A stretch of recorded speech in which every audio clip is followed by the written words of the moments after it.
So today we are covering assessing the needs of children's and young adult collections for academic libraries. So I am Ashley Hosback, and I am the Education and Social Science Research Librarian for the University of Virginia. And here is my colleague. Hi, I'm Brittany Kester, and I'm the Education Librarian from the University of Florida. And both of us liaise and support our schools of education at our universities. So we are excited here to talk about the lens of children's collections then supporting these education schools and how they function then in academic libraries. And our two projects will cover those today. So before we launch in to our two projects, we just wanted to briefly cover what do these collections then look like in academic libraries and how do they then support those education schools. So the collection needs then for education libraries tend to be a little bit different than your traditional academic library collection. And I always have conversations with this about my collection team at the University of Virginia. And Beth, if you are tapping in today, you're going to laugh here at this reference. But a popular question then comes up when we're talking about children's collections is, well, we don't want to serve the same purpose as the public library, right? So it's not going to be that same type of collection that you may see in a public library for those children's collections. So our patron background tends to be pre through 12 educators, school counselors, speech therapists, and a lot of students who are working in their field with their placements. So this could be in local school districts, those tapping in perhaps who are distance education students who are working full time as well as completing their degrees. So we're meeting a wide need of students usually with these education schools. And those that tend to have heavy use of these collections are children's literature class tracks, adolescent literature class tracks, reading and literacy education, and social studies. We also have patrons who come in who are what we call our less often patrons, but still those who support the collection. So folks from the English department, those again, that children's literature track, and staff and faculty with children coming in who may want to use that collection then at home. So there are a few types of collections that we will see then in education libraries that fall under this more broad umbrella to support these types of patrons. So you'll see the usual academic library collection of general academic education research texts, our children's and young adult collections, P through 12 textbooks. So for not only for use while they're in the field with placements, but also studying what materials and what curriculum is going to be covered in the school districts, education technology, and curriculum materials. And this can be textbooks, puppets, manipulatives, games, makerspace type items can sometimes occur. And we do have varying needs with collections, whether we choose to select in print or ebook, depending on those patron populations. And so we talked with each other and we talked about what are some common needs and struggles that we find specifically with the children's and young adult collections. And so one thing that comes up often for our students is that browsing, which they're used to doing in their school libraries or at public libraries, can be an issue because the children's and young adult collections in many education libraries are cataloged using Library of Congress call numbers. And so instead of being able to browse like they're used to, all of the, especially picture books and nonfiction, or sorry, and fiction young adult books end up in PZ7. And so it's very difficult to browse. It doesn't make sense to the students the way that they are cataloged. And so that students oftentimes come to us for help in locating books because they're just very used to browsing and cannot find the books that they need for their assignments and things like that. Another common struggle that we have is trying to make sure that our collections align with education standards, but these standards don't always change as quickly as we would like our collection to be moving forward. And so trying to balance aligning with the education standards, but also helping to push for change in the materials that we collect. And this also goes along with rapidly shifting terminology in education that, 1 minute something is called one thing and then the next minute it's called something else. So also making sure that we adapt to those changes. This is something that will relate to my project, that sometimes when we receive metadata with our children's and young adult books, it is incomplete. And so even students that use library catalog to search for a book may not be able to locate it based on what they need for an assignment or something like that. And then also a need for supplementary materials such as teaching guides is another common need that we find in with children's and young adult collections. So the first project that we are going to talk about is with the University of Virginia Library's newly established pandemic education collection. So we know, especially for those of us here in a hybrid conference setting, right, COVID is still out there, and we are still dealing with both managing COVID as well as the aftermath of those effects of school closures and various mental health issues, particularly in the P through 12 population. So UVA is one of the first libraries in the country to establish a collection specifically centered on pandemic needs here with COVID-19. So I'm going to cover how we started establishing this collection, what sort of collection parameters we have, cataloging issues, as well as certain standards that we mapped with that will be maybe helpful for projects similar at your institutions if you choose to establish such a collection. This project is occurring thanks to the very, very generous support from a grant from the Jefferson Trust, an initiative of the UVA Alumni Association. So we thank our patrons there. And I also wanted to extend special thanks to one of my graduate assistants, Mary Lee Hong Peng, who was our social emotional learning catalog assistant to help with this project. She did an amazing, amazing job working with me to map this collection. So just wanted to give a special shout out to her because we could not do these projects without the amazing help of our students.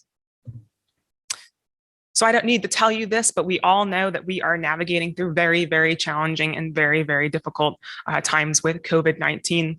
We are now closely emerging to year 2, and hopefully in the next year or 2, we start to see things even out. And we've seen a little bit of a return to normalcy, but this is very much still a hot button issue, whether you're in higher education, early childhood education, P through 12, or even just a person walking in on the street. These are just very, very difficult times, and certain needs arise from being in challenging situations like this one.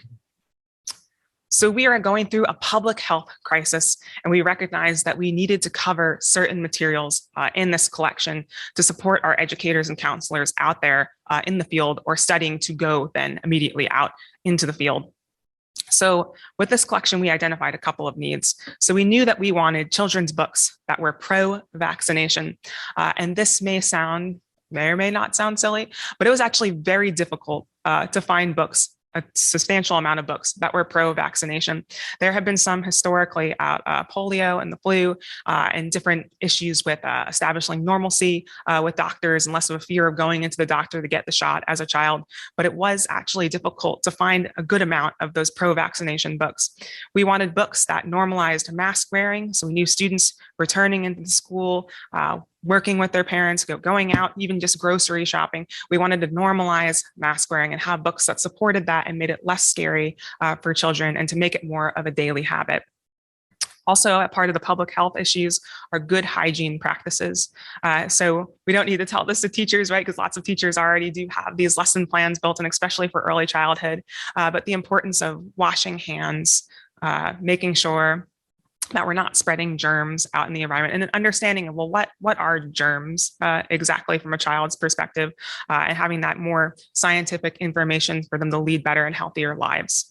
And last but not least, we knew that with current news coverage and political issues coming up, establishing scientists and doctors as trusted figures is so, so important in all times, but especially in these current troubling times. We wanted books that really showed doctors and scientists and even the research process really in general in a tangible way to children, and then thus their families who would then be reading them these books to have that good role models, trust in science moving forward. The second major issue here with the COVID-19 pandemic that we wanted this book collection to cover are social emotional needs. So we see a lot, even particularly in the past week or so in the news, that many associations focusing on children's health have declared a national emergency in children's mental health. So this has been an issue picking up more over the past couple of years, but especially due to COVID-19, we have massive surges in depression, traumatic disorder issues. There's really so many social emotional needs that students are going through. We really want to empathize with them, and we really want to support mental health moving forward. So we wanted a book collection, not only with materials addressing social emotional needs, but also having mapping to make it easier for teachers, parents, counselors to go in, notice that that need is addressed, and then have a good amount of books to pull from and work from addressing those areas. And another issue too related to social emotional needs is that going through in this country and across worldwide, a lot of students, a lot of children have lost primary caregivers, secondary caregivers. There's really a lot of grief and loss in processing the death of a loved one. It's just a very, very high chance that an educator or a counselor, or even just us coming into the classroom, that we are going to encounter children who have lost a parent, a grandparent, an aunt, an uncle, brother, sister, mother, father. It's just an issue that's coming up more and more. So I've linked in here, and we'll be sharing out these slides and chatting out more links later, but linking into a study that's really noticing that there's been a massive surge then in children who've experienced the death of a caregiver. And that's something that we felt needed to be addressed in this collection too. So we identified then that there was this need to design a collection that supports P through 12 educators, counselors, parents, administrators with the return to school during the ongoing COVID-19 pandemic. So this collection was primarily designed to support the UVA School of Education and Human Development, but we are rolling this out that supports the entire University of Virginia, as well as educators across the country. So we do have a guide that we are working on, and I'll be sharing that a little bit later too, where we have books that we have selected. So it's a work in progress, but books that we continue to add so everyone can reference this moving forward to help select books to bring into the classroom or books to read with your child. So there were 3 areas then that we wanted to map to. So we wanted to map to certain COVID-19 protocols. So we wanted books that addressed social distancing. So how to social distance, proper social distancing, making social distancing activities more fun. The return to school. So for those who perhaps had been doing online schooling during this, or homeschooling, or just had not been in school, and now we're being reintroduced into in-person learning, or perhaps hybrid learning, part on, part off. Normalizing face masks, pro-vaccination. Then we have the larger facet of public health that we wanted to map to, which is, again, good hygiene practices, those doctors and scientists as trusted figures, and mapping particularly for our education population to Virginia state standards. So having those Virginia state public health standards that will be actually taught in the classroom. So going in through the Virginia Department of Education and mapping to those standards. And then last but not least, we have those social emotional learning needs. So mapping to the CASEL framework, which we will share with you, how to manage fear and anxiety, processing grief and loss, as well as processing traumatic events. So all of this is with a COVID-19 lens, but a lot of these books can be used in other situations too. So we're really seeing, again, moving forward, even when we're past this pandemic, we know that this collection not only will be referenced historically, but it will be supporting social emotional learning needs for the future, because we know that these mental health issues are not going away. COVID perhaps just sped them up a little bit faster, but we do know that this is the needs that are going to be addressed with our children for the future. So we mapped to the CASEL 5, specifically through the CASEL Association, that really is the standard for social emotional learning. So we mapped this collection out with the 5 areas that you see here in the center of the slide. So we were mapping for self-awareness, self-management, responsible decision-making, relationship skills, and social awareness, and how that plays into what setting you're in, whether it's a classroom, larger school-based family unit, or without in your community. So we've linked in here on that slide deck then that mapping. So before I turn it over to my amazing colleague over here, Brittany, I just wanted to go in here briefly and show our guide. Lets me in. may not be showing on here. Well, we'll link it. Are we seeing it on? I don't think we're seeing it on that end. Oh, hold on. I just have to move it. I just got to scoot it over. Okay, everybody. So I am going to be laughing at me as I'm kind of navigating over here. Let's see. I'm going to start us on the grief and loss tab.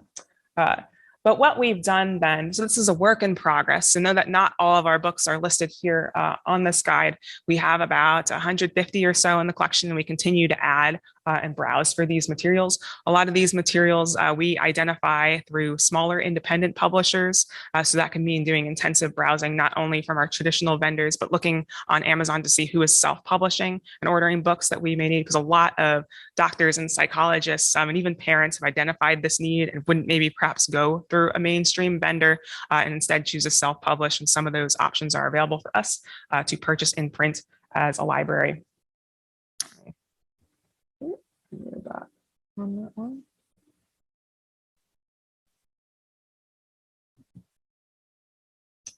So these books here, you'll notice that we're in the process then of creating this mapping. So we have our, again, CASEL mapping here listed at the top, as well as mapping then certain grade levels that you can show these with, and we link into our catalog. But it is, again, a variety of books addressing these types of needs, and it's mapped in such a way that you will see that it's easy for an educator, counselor, a parent to go in and look for books that address the issue that they need addressed with their children.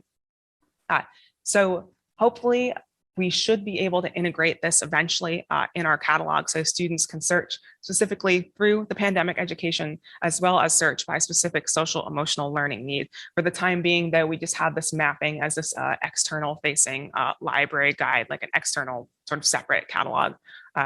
This is also helpful for us too, because we wanted it to extend to the community. So we wanted the community, particularly our Virginia educators, to benefit from this resource. So we didn't want to lock that behind a paywall or exclusively have it living in our library catalog. So we wanted it in two places.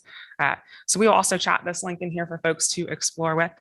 Definitely a really great project that I'm very, very proud to be a part of.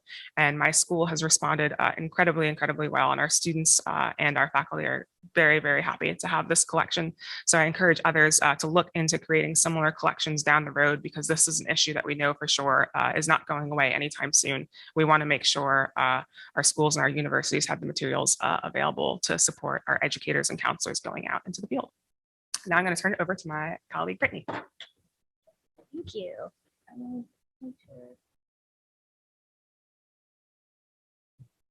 Okay, there we go. All right, so my project was focused on improving the metadata of our children's and young adult collection. We, in the education library, have about 14,000 children's books, and are especially undergraduate education students are required to use books from a children's and young adult collection. It doesn't have to be ours, but in their classrooms, as well as in their assignments for their courses. And so we started by doing a survey, actually just of the library building. We had recently renovated, and we wanted some feedback about the library. And one of the questions that we asked was open-ended, what would make the education library better? And we actually got quite a few open-ended comments about the children's collection, about students not being able to find what they needed, even when they searched in the catalog. And so we decided to take a look at this, because it was coming up often, not just in the survey, but also in the number of students that were coming up and asking for help at our service desk. So we decided to do a little pilot project to see if we could figure out what was going on. And so we just started with award-winning and honor books, because 14,000 books seems like a lot of books to even think about trying to figure out why students were having trouble locating what they needed. And award-winning and honor books was a realistic number of books that we could actually go in and look at their catalog records and try to figure out, thinking about being in the mindset of a student, how they would be searching for these books. And so we did some trial catalog searches, and we found a lot of problems, actually. So the records did not include the award, or the award was listed incorrectly, and that there were subject headings missing. So if, let's say, an award was won for the Stonewall Award, which is an award given for LGBTQIA plus content in books, there would be nothing in the subject headings that was related at all to LGBTQIA plus content. And so if a student was searching for transgender books, the book was not going to come up, even though it had won Stonewall Award. And so we decided to try to do a project that would help to maybe improve the discoverability and usability of these specifically award-winning and honor books. We were still thinking about just the small population of books, and then possibly expanding. So we created a collection instrument in Qualtrics that was used to collect this information. So we looked for the title, the author, the publication year, the MARC 001 number, which was for our cataloging department. We looked, does the education library own a copy of the book? All the awards and honors that the title has won, are the awards listed in the catalog, and is there correct subject metadata?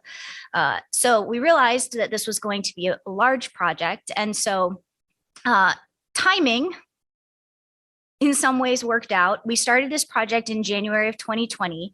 And so when it came to be March 2020 and the pandemic was forcing us to shut down, we were going to have to stop all of our student workers' work. And so instead of doing that, we were able to offer this project for our student workers to work on remotely. And so we were actually able to keep all of our students that wanted to be employed throughout the spring semester to work on this project. So amazingly, they got through almost all of the books. What we had decided to do was look at every book that had won an award, and then that way, if there was a book that we didn't have in the education library, we could decide if we wanted to add it or not. We have a list of awards that we get yearly, and so we use that list to locate the books that we wanted to use. So let me show you an example. So this is Long Way Down by Jason Reynolds. And so what we had the student workers do was look at the UF library catalog, also the award-winning website, and the Children's Literature Comprehensive Database, which is a database that we subscribe to at UF, so that the students could fill out that Qualtrics tool. So they were able to locate they were able to see which books won the award from the awards website, and then search the book in the library catalog, pull up the library catalog record, as well as look in the database for other awards. So that way they knew that the book won the Coretta Scott King Award, but then also the other awards that were listed. So Long Way Down was actually listed fairly well in the catalog. You can see that it does list a lot of awards that it won. So in the end, though, we now have completed the data input for this, and we found 3,744 total books that won awards from the list that we have of awards that we get at UF. We own 1,336 of the books. So then of the books that we own, I did a preliminary analysis, and I found that 989 of those books, which is 74%, have some sort of issue regarding the award itself. So either the award is not listed, or it's the name is incorrect, or the year is incorrect, or it's listed only in a summary and not in the notes section. It will still come up when a student searches for it, but if we want to have the metadata be consistent throughout, then we could also add it as either in the notes or in the subject headings. But I think a little bit more concerning one is that we found 212 or 16% that were missing the subject metadata. And so and I didn't include this in here, but the books that were both missing the award and the subject metadata, that meant that students wouldn't be able to to ever find that book, really, no matter what they were typing into the catalog. So it shows that there is improvement that can happen that can make these books easier for students to locate. One thing that did happen recently, we actually changed over to a new integrated library system. And when that happened, some of the records actually changed because we moved to a statewide system. And so we are having to go back and review all of the books again, just to make sure that the information is still accurate. So these numbers might change a little bit when the review is finished, but these are the preliminary findings. And I think significant enough to show that there is a problem and there's a reason why our students are having trouble finding these books. So our next steps for this project are to complete that review and then work with our cataloging department to address these problems and possibly add information or change information so that the books are easier for the students to locate. And then I would actually like to conduct a study with our children's literature course on how they are using the catalog and if they're satisfied with the changes and whether or not they are helpful in their process of locating these books. So that was the project that we did with UF's children's collection. And so now I think we have some time for questions. I don't know how we want to do questions.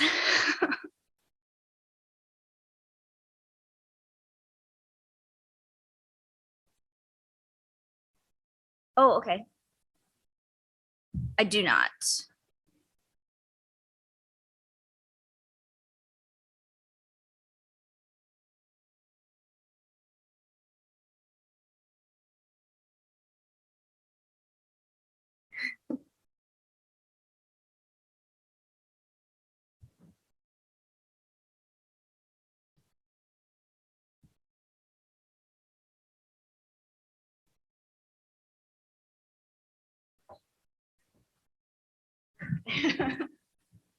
Do we need to have another screen or?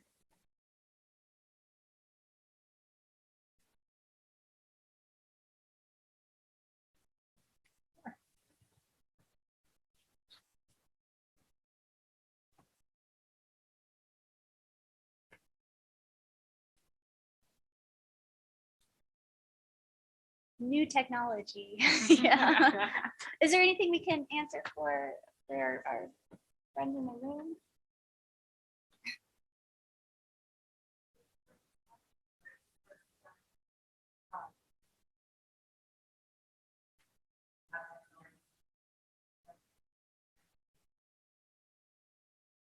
I'm actually not sure. We met with our cataloging department before we started, and they said this was the best route to take. So I think if there had been something like that we had, they would have suggested it.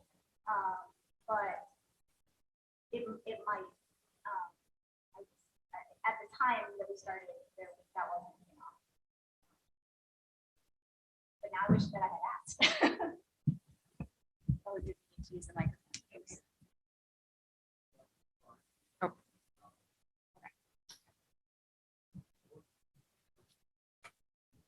Oh, no. Which one? Oh, I was like, there's another microphone.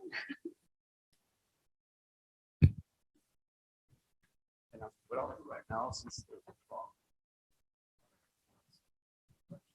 Okay. Yes, yeah, Yeah. you might get some in the chat. Okay, that Perfect, sounds great. perfect. Okay. It's just going through the chat. Yeah, I can double check.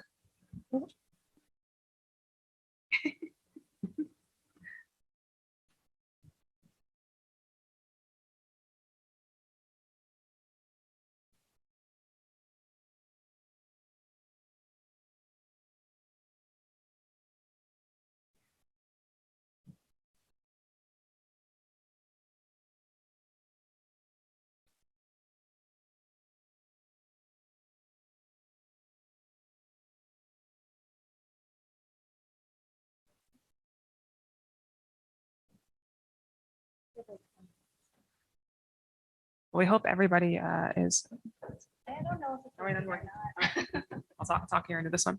Well, please hold for brief technical difficulties. We hope everybody is having a great time, and no matter where you're tapping into from, we hope the weather is nice on your end. It's a little bit cool and crisp in Charleston here this morning for those attending in. And I always like to joke that no matter how many degrees you have and no matter how much teaching you have, technology still manages to baffle us even 2 years in. I think we we could all agree sometimes that happens. But rest assured, if you are entering questions into the chat, we will soon be going over those too. And if anybody has any questions here in person, we will talk into the mic then for folks to be able to hear that here in the online setting too. Oh, great. So looks like there's no questions on the chat. Is there any other questions that we can answer here from in-person folks? No pressure as we look, we look at you.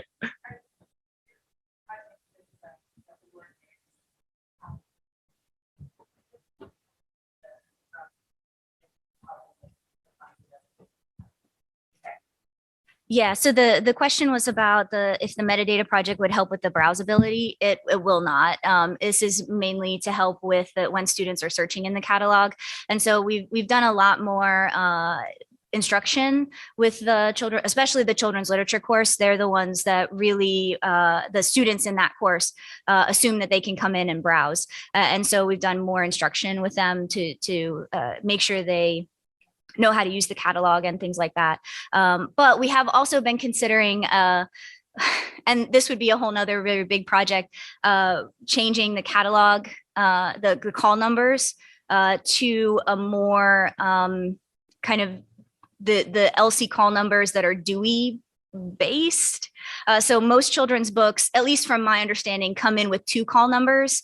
They come in with a regular LC Library of Congress call number, and then one that's like a little bit more related to the Dewey Decimal System.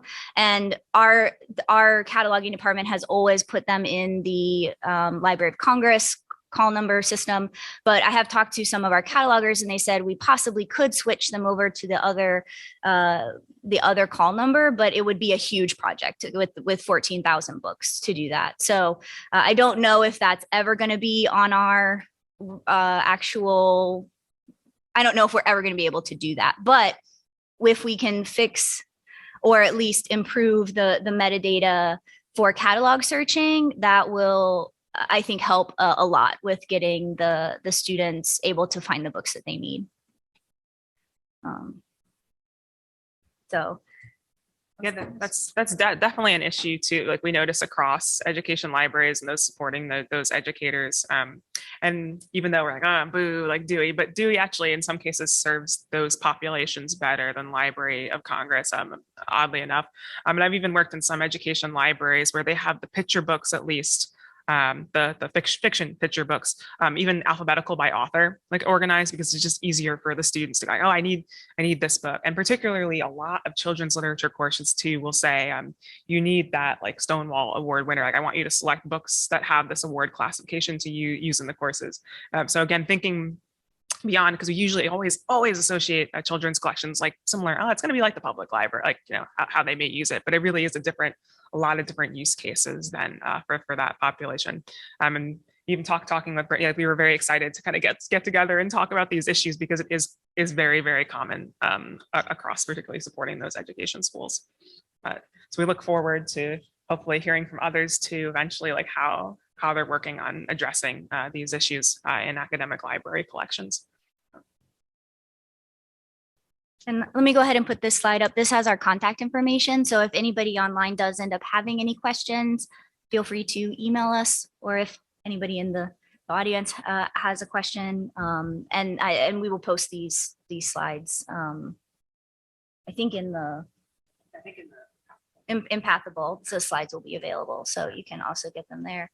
Or I think if you click on our picture, it'll also take you to the profile that has the email addresses as well. So any other questions? Any other questions? Anything in the chat or again in person or anything? I'm trying to think of any other closing remarks. Sounds good. Sounds good. Oh, perfect. Okay, great. I'm trying to think of anything else. Closing that would be important.